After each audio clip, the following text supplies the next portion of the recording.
What is this thing? This is a K through 12 writing curriculum that takes students from writing one sentence to 8-paragraph essays. It's mastery based, so every student starts at the beginning writing one sentence. They write the sentence is going to end up being like a topic sentence. We call it a first power sentence. They write it, you edit it, and then they rewrite it correctly. And basically what they're learning is to slow down and do it correctly. And then they move on to writing a 3-sentence paragraph.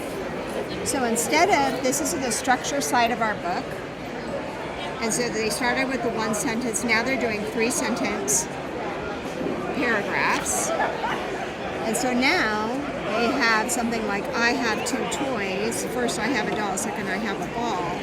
And now they do that every day, and they write 1 paragraph a day, you edit it, they rewrite it correctly. So it's always perfect or do it again. And then they move on to stage 3, where they're adding 1 more sentence that gives more information about this sentence. So now I have 2 toys. First I have a doll. She has blonde hair, so that gives more information about this one. And then this sentence, this 3rd power sentence, gives more information about that one. And then in the next couple stages, they are learning to vary their sentences to make them more interesting. Stage 4, they can't use any form, they can't use there at the beginning of the sentence. And then in stage 5, they can't use any form of the verb to be as a linking verb. And of course, they go back to that after they're done with the stage, because in real life, you don't actually write like that. Then beginning in stage 6, we start sentence patterns. So they still have this 1, 2, 3, 2, 3 structure, but now they are learning sentence patterns. And sentence patterns help the students to make their writing more interesting. And in the meantime, they're also learning grammar and sentence structure and things like that. So this first sentence pattern is use a vivid active verb. And so the student book gives them the lesson, they're reading it themselves, they're learning about it, there's examples, and then they're immediately plugging that into a paragraph. So starting in stage 6, it's assignment based as opposed to doing the same thing every day. So they do the assignment, you edit it, it's either all the way correct, or they have to redo it or make the corrections on it. And so at this point, they're just adding more sentence patterns. The sentence patterns get more complicated as they go through. They're going to end up having 38 sentence patterns that they're going to be plugging in. And this side is the structure.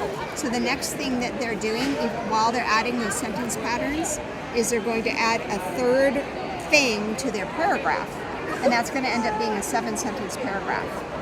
After that, we move on to paragraph variation. So instead of always starting a paragraph with a first power sentence, they move it around in the paragraph. Sometimes it disappears, sometimes it's at the end, sometimes it's in the middle, because in real life we don't always start a paragraph with a topic sentence. Once they're done with that, then we move them into essays. So what happens is this first power sentence becomes this first paragraph, this 2-3 becomes the second paragraph, this 2-3 becomes the 3rd paragraph, and this 2-3 becomes the 4th paragraph. And so all they've done is indent, and they've gone from a paragraph to an essay. After that, we work on the first and last paragraphs, which are called first power paragraphs.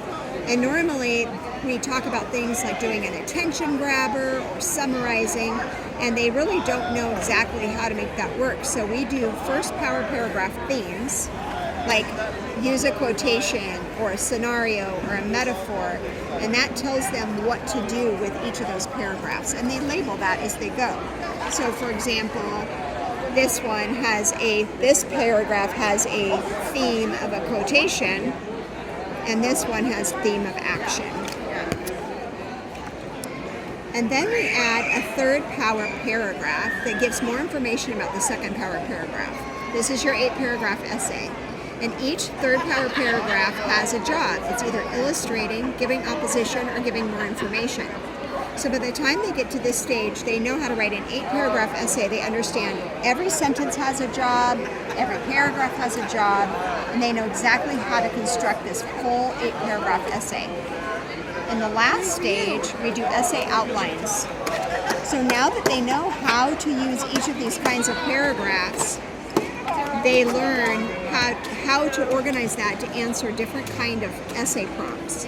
So for example, for an argumentative essay, they know they need a 1, 2, 3, 2, 3, 2, 3, 1. But if you get to for example, a compare-contrast essay, they'll know they need a 1, 2, 3, 3, 2, 3, 3, 1. So when they get to an essay prompt on a test, they're not stuck with, oh, I don't know how to structure this answer, I don't know what to write. They know exactly what to do. And that's it. So then all you need is a student book for the student, or you can have more than one student working through this program, and then the teacher book that tells you what to teach, how to teach it, how to administrate the program, when to move on to the next stage. And then in the upper stages where there's sentence patterns, there's lots of hints and help, like ask a question. It'll tell you what's incorrect, what students will do that's incorrect, the correct version of it, and an explanation as to why it has to be changed. And that's for all of those.